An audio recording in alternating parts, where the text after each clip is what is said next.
เปลี่ยนเครื่องแล้วจ้าบัดนี้เขาสิไปลอยน้ำเร็วดูบัดนี้พาลูกมาขี่เรือว่ะยาย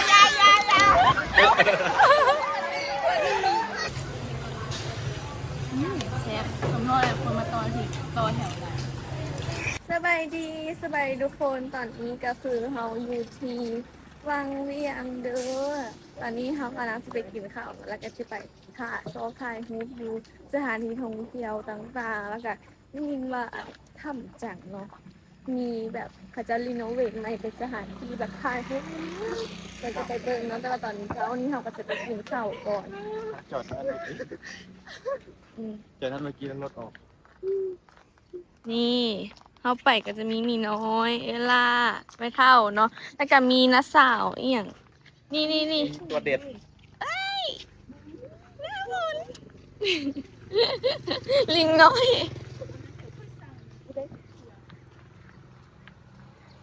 เป็นอะไรโอเคนี่ใครครับข้าเจ้าว่าจะไหนไข่แต่ของกินซุก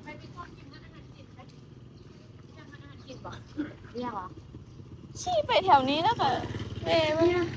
จอดมาหาตำสั่งเนาะกินอะไรที่เส้นกลางนะที่ง่ายๆจอยทานโรตีทั้งหมดอันนี้มันน้องนาบุญนะทุกคนนาบุญคือใครคือนาบุญอันนี้เป็นลูกน้าสาวเด้อนี่รอโบโลจักเดือนแล้วก็ไม่เท่า6 เดือนป้ายตอนนี้6 เดือนแล้วทุกคนแบบคุณใหญ่เฮงใหญ่ป่านแบบว่าป่านได้ปีหนึ่งละอุ้ยว่าหูได้ว่าเขาแบบถ่ายวิดีโอเนี่ยตอนนี้เขากำลังหาร้านใหม่อยู่เพราะว่าร้านเมื่อกี้นี้มันปิดตอนนี้ก็เลาะอยู่เส้นกลางของอันวังเวียงอยู่เนาะ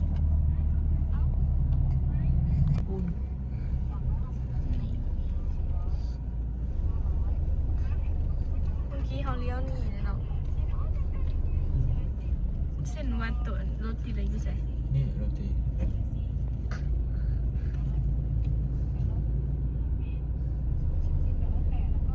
ข้างหน้าวัดตะเนาะมันมีเส้นกับตอนกับข้าวตี เส้นกับตอน บอกเขาต้องให้เส้นกับตอนมีน้ำมันที่เลยเขาเอาข้าวเด้อตอนนี้ทำมากินข้าวเปียกข้าวอยู่นี่อันนี้เอ้ยว่าอย่างวะศูนย์อาหารวังเวียงตอนกลางคืนนี่แบบคนเต็มเลยนี่นี่มีแต่ผู้สาวทั้งนั้นเลยสบายดีซื้ออย่างมีสาเอาคือมาอยู่นั่นอยู่นี่ได้นั่นใดมาให้อย่างอยู่นี่ไม่เฮียสักคิวจ้ามาเฮียสักคิวแล้วก็ได้มานำพอดีได้มาเที่ยวเลยเข้าซีเอาเข้าเบอร์เลยกันแล้ว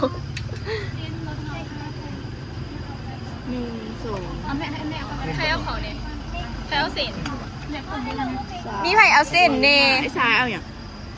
เอาเข้าให้เราแหละเรากินเข้าโอ้ยเอาเส้นเราเข้าก็ต้องสร้างอะไรให้ใครที่เอาแล้วบอกเขาว่าเน่ตอนนี้คุณจ้างเส้นให้น้องไปถามไอ้แถวกับอันนั้นก็สร้างเขาจริงกับมูตั้งอย่างไรเอาแผลเอามันเราจะไปเอาเมียนมันง่ายกว่าถ้วยเท่าไหร่เลยให้จังได้เงินเดียวถ้วย30,000ค่อยเอาเส้นนึงเอาเข้านะนึงแม่ไปส่วนเองกันค่อยเอาเข้าเจาะไปเลยค่อยจะเอาเส้นกับอันนี้อันนี้ใครลวกวะขันอยากลวกขันจริงๆลวกให้โดดสิวะจะเอาเข้าไว้ทางอีกเพื่อนนึงทอเทียนนะไปให้อันนี้คือเส้นกลางของแบบวังเวียงเลยแบบเขาก็ได้มาน่าจะประมาณ2 ปีแล้วทุกคนมันรู้สึกว่าหลายๆอย่างมันก็พัฒนาแล้วก็ฮาร์ดอย่างสิแบบหลายเฮงหลายขึ้นอันนี้คือส่วนหนึ่งนะที่มานำกัน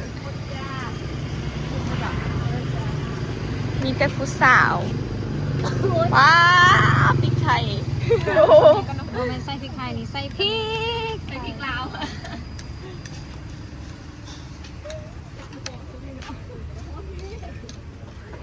ไปนั่งก่อนเด้อ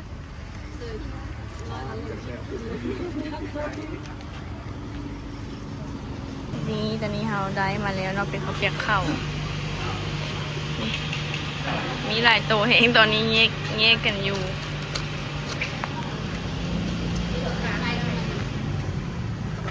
รีวิวตื่นเช้าไม่ปวดหัว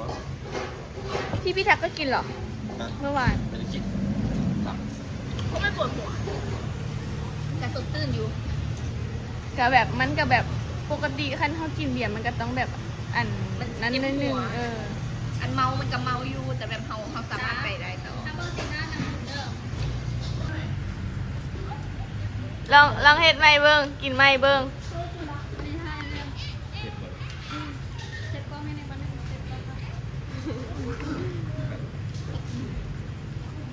เบิ้งมันเฮ็ดคือแบบกลืนน้ำลายกึกอยู่ดิ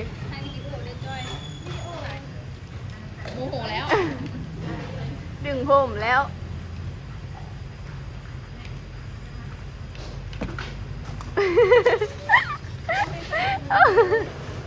มึงหน้ามัน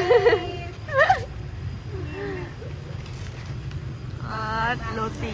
เอาใส่ออกมาแล้วพี่แก อยู่กับผู้ มีหลายแผ่นอยู่ อันนี้ได้จากแผ่นแหละ สี่ กินโรตีก่อนเข้าปะเนี่ย หวาน เชฟสมมติคนมาตอนที่ตอนแถวไหน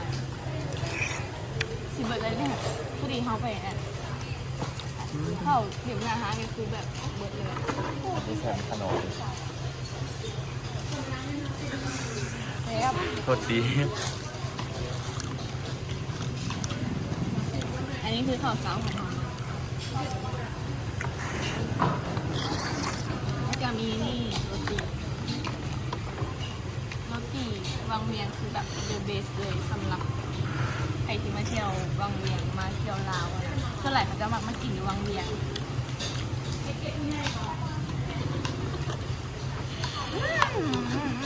แมงวัน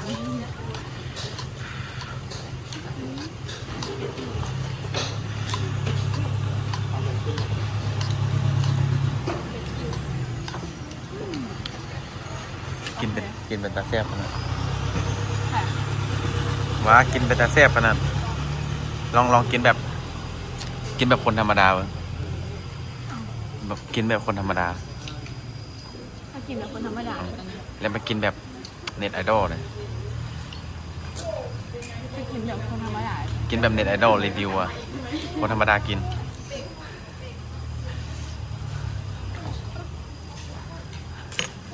จะกินแบบบ๊อบป้ากินแบบคนธรรมดา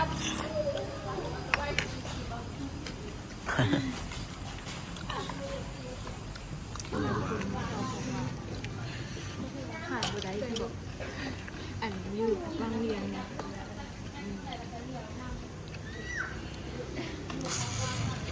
เมื่อวานกินมื้อนี้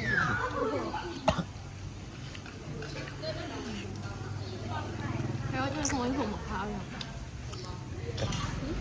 ก็ไปเขาก็สุดแบบที่เราทำจากตอนทำจากน้ำแบบเห็ดใหม่งามเฮงแบบน้ำจะใสๆเขาก็ไม่ได้ไปโดนแล้วทำจากในจะ4-5 ปีแล้วน่าจะช่วงแบบเฮ็ดยูทูบใหม่ๆค่ะไปใส่ถ่ายคลิปเพื่อนหนึ่งทำจาก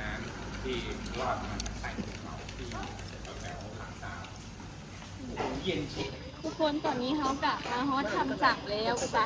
อันนี้คือที่จริงเขาต้องพานสะพานตัวนี้นี่แต่ว่าเขาจะน่าจะกำลังปรับปรุงใหม่อยู่เขาก็เลยได้มาสะพานสับโมงตะกัว สักกัวน้ำพุน น่าจะน้ำใสอยู่ แม่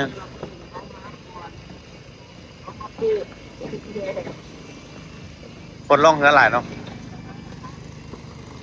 แต่ว่าบุคักปันไหนวิวบ่งามข้างล่างก็หลาย เมื่อวานนี้ฝนตก อ๋อ ทุกคนใครก็อยากเห็นวิวบรรยากาศที่แบบเห็นค่ะ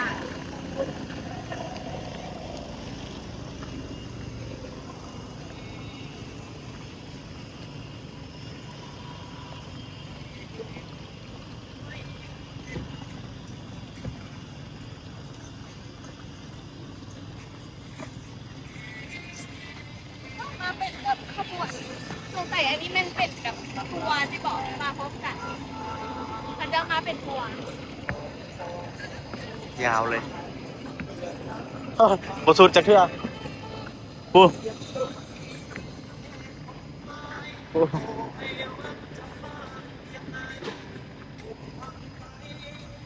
แล้วเนี่ยเขามาคือแบบสีใสสดใสเห็นทุกคนเขาจะตกแต่งแล้วก็อันนี้คือแบบเป็นโซนอาหารมีโดยกินข้าวก็เลยกินข้าวไปกินยูนิคอะไรมีเครื่องร้องเครื่องเปลี่ยนนะไม่ต้องห่วงยูนิคแล้วก็ขาย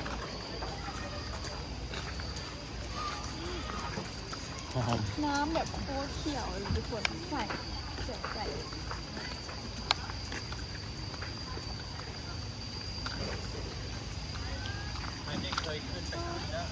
โอ้ยมีป่านำความมีป่าเลี้ยงป่านำ ปนินตัวนี้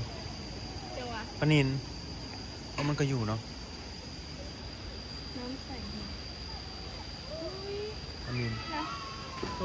ต้องใส่ฝุ่นวันนี้ทุกคน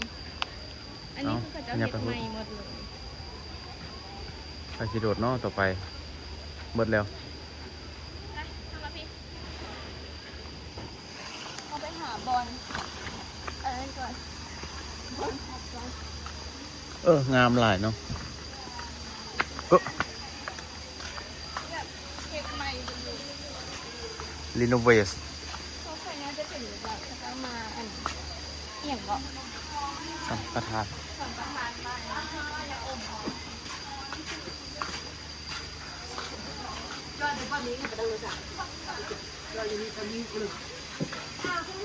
เป็นจังได้ ตัดพัดลมแล้ว เกี่ยงเครื่องละเข้ามาในนี่ทุกคนมันจะมีทางขึ้นไปเพิ่งเนาะก็คือเป็นซิกเนเจอร์นั่นก็คือถ้ำจัง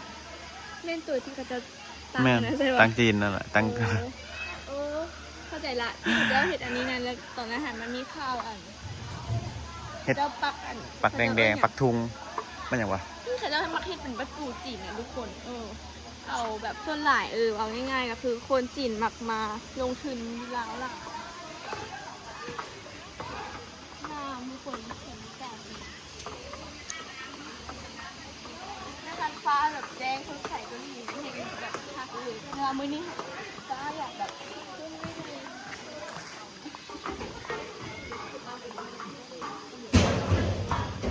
พอเย็นบ่ น้ำออกมาจากถ้ ที่เลือกก็ว่า ำเลิกก่อน เอาขึ้นเลยนะ เสื้อชูชีพเลย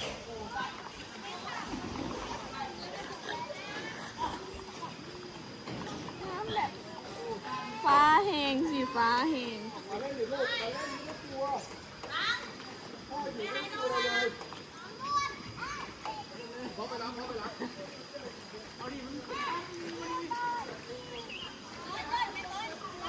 ยูทูบ อ๋อ เบิ่งท่านไหมสูง11 เมตรไม่กล้า แดนเหรอ เดี๋ยวเอาเท่าละขั้นเอา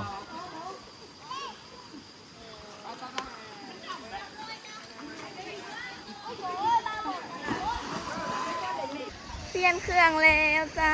บัดนี้เขาสิใส่ลอยน้ำเร็วดูบัดนี้จอยเอาเสื้อซูซิปมาให้หน่อยดู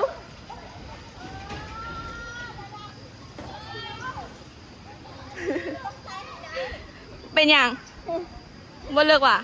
โลก เห็น ล บ่ งไปก็ตาย คุณนายเมื่อกี้ค่ะทายฮูบอยู่เน้องบัดนี้เขาสิมาลงน้ ำเลยได้แบบนี้ลงทั้งแหละเขาจะมาลิ่นน้ำนะน้ำโคตรใสเลยมานั่งอยู่ตังนี่ก็ได้ป้ามืนเด้อระวังเด้อมือ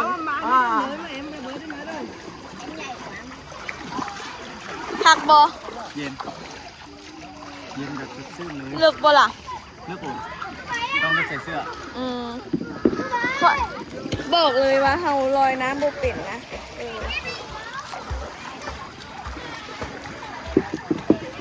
ไอ้ท่ากงเบ่งแผ่เท่าไหร่20 บาท 20,000 เอาแล้วเอา20เป็นอย่างโอ้ยยานมันไหล พูดไทยเนาะ นี่ไปนั่งตัวนั้น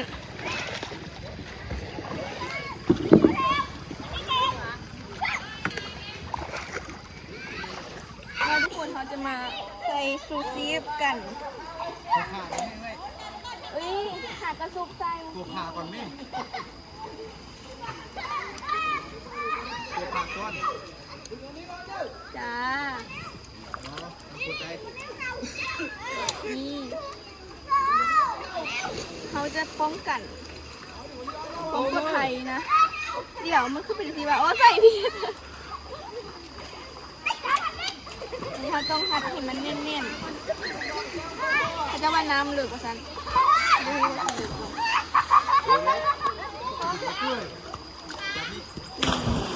พอได้ค่ะ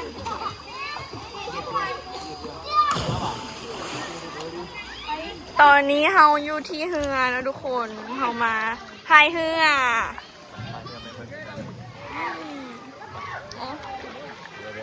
เจ้าที่เป็นคนจับกล้องให้พายว่ะอันนี้คือการพายเรือครั้งแรกที่สายทางบุปิด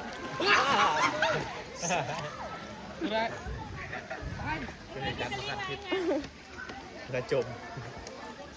คักเลยทุกคนนี่ อันนี้เขาเซาเฮือตัวนี้1 ชั่วโมง 40,000 เนาะ 40,000 กีบ 40,000 ตกอยู่ประมาณ60 บาท 60 บาท 65แหละประมาณนะมันเป็นทางลองกัน เราต้องเลี้ยงโค้งแล้วยังไงเราต้องเลี้ยงโค้ง เอานี่เฮามาชมทำจังนะ เอาถ่ายให้หน่อยได้บ่ เอ้าขับไปเจ้าไหนบ้านนอกผมขอฝากชีวิตกับผมด้วยนะ เพราะมันคือมีเชือกค่ะนะคะ บูฮูเลย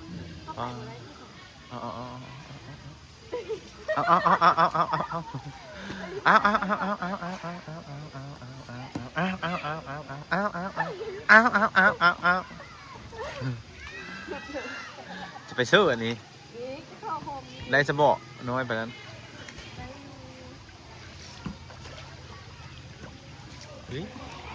เข้ามาทางโฮมน้ำไหลทางนี้อ่ะไหลได้ปะวะ ไปได้อยู่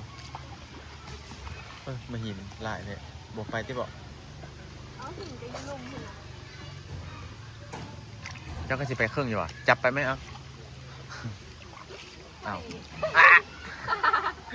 ตำแล้ว โอเว่นนะสีขาวบอกนี่ กลับไปทางเก่าโค้งทางเก่าจ้ะตอนนี้น้าสาวค่ะออกไปโซฟาฮุบอยู่นอกค่ะเนาะพวกเขาก็เล่นน้ำตามภาษาเด็กๆเพราะว่าเขาก็เป็นเด็กคนหนึ่ง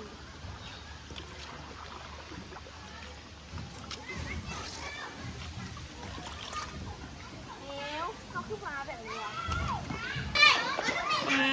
นี่อันนี้คือขบวนเฮือเวียด เฮือเวียด น้อยของหนูก็เบียด ไปออกไปเอาฝนตกว่ะ โบ้ค่อยรักผม เอาฝนตกอีหลีฝนตกเธอฝนตกนะเนี่ย เราเล่นน้ำครั้งแรก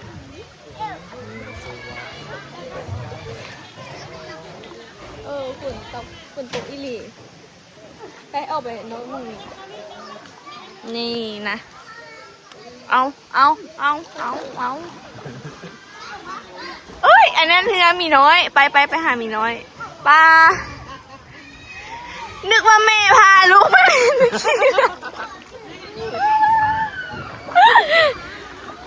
นึกว่าแม่พาลูกมาขี่เหือมึงไม่พลาดมีน้อย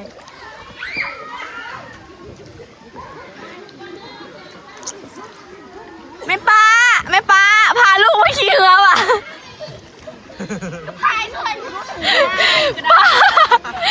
พาลูกมาขี่เหือว่ะ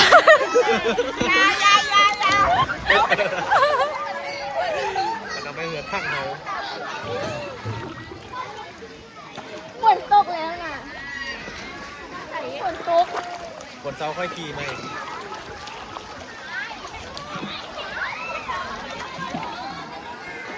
อยากเดี๋ยวนั้นบอกไปขี่นะบอกไอ้ไปไหน มาใส่ซูซิปคืนแล้วเอาสิลอยน้ำเราแต่ว่าจะเบิร์ดขี่สลิง โดดไปโดดไป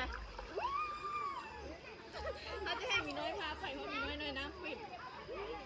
จะตรงบ้านอ่ะ จับแขนเอาตี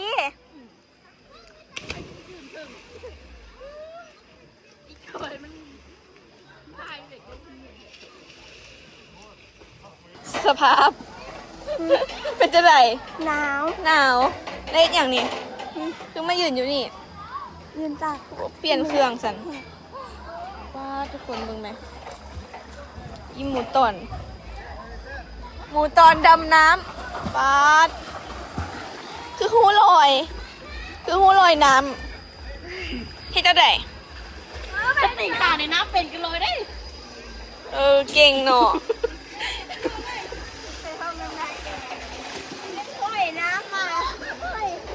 ขึ้นไปเลยทุกคนเลยทุกคน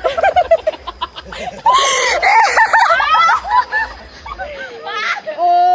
ย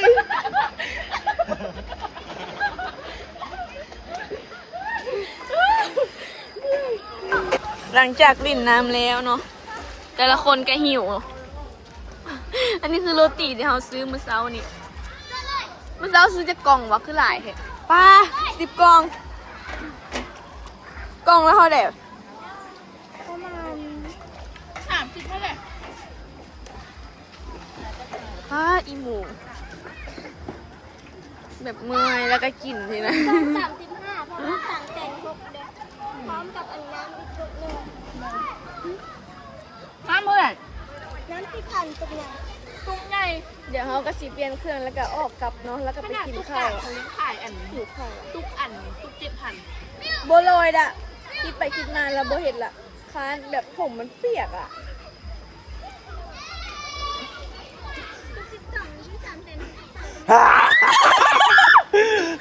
ว่า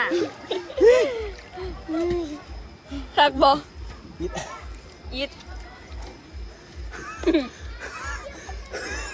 ป้าแบบหน้าอันเป็นเม็ดไปเลย อันหน้านะทุกคนตอนนี้ก็คือเขาก็ได้ทำการลิ่นน้ำอย่างเรียบร้อยแล้วก็เปลี่ยนเครื่องแล้วทุกคน อันนี้คือพวกเขาจะกลับแล้วเนาะทุกคนกลับเวียงจันทร์แล้วนี่ผู้ที่อยู่เหลือ ก็คือน้าสาวกับพวกเอื้อยๆพระเจ้าก็คือได้ไปผ่าโฮมตั้งห่างแล้วเนาะพวกเขาก็ลิ่นน้ำเพราะว่าข้าเจ้าบ่ลิ่นเด้ข้าเจ้าก็เลยบ่อยู่เขาก็เลยอยู่เพราะพวกเขาเอารถมา3 คันอันนี้ก็คือแบบรถคันหนึ่งเลยนี่มาน้ำกัน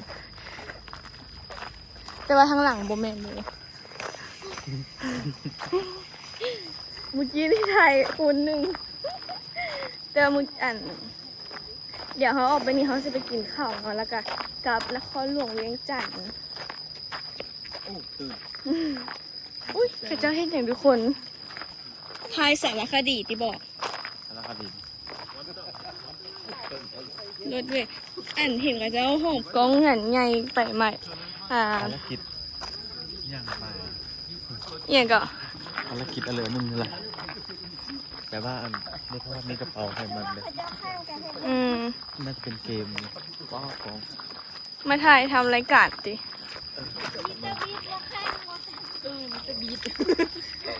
มิสเตอร์บีทสำหรับคลิปนี้นะทุกคนอลิสากับซีขอจบคลิปเพียงซ้ำนี้เด้อไว้เจอกันคลิปหน้าเนาะเพราะว่าคลิปนี้มื้อนี้เรามาวังเวียงแบบในฮอบหลายปี2 ปีหลายปีก็ถือว่าแบบเขาเจ้าแบบพัฒนาแล้วก็แบบสถานที่ท่องเที่ยวคือมาแบบใหม่เรื่อยๆนะทุกคนใครที่อยากมาเที่ยวก็คือต้องได้มาเพราะว่าผักมวนน้ำเย็นธรรมชาติสวยงามสำหรับคลิปนี้ขอลาไปก่อนนะทุกคน ใครที่มาคลิปนี้ลืมกดไลค์ กดแชร์ กดติดตามช่องอลิสาสาวน้อยเวียงจันทร์ในเด้อ บ๊ายบาย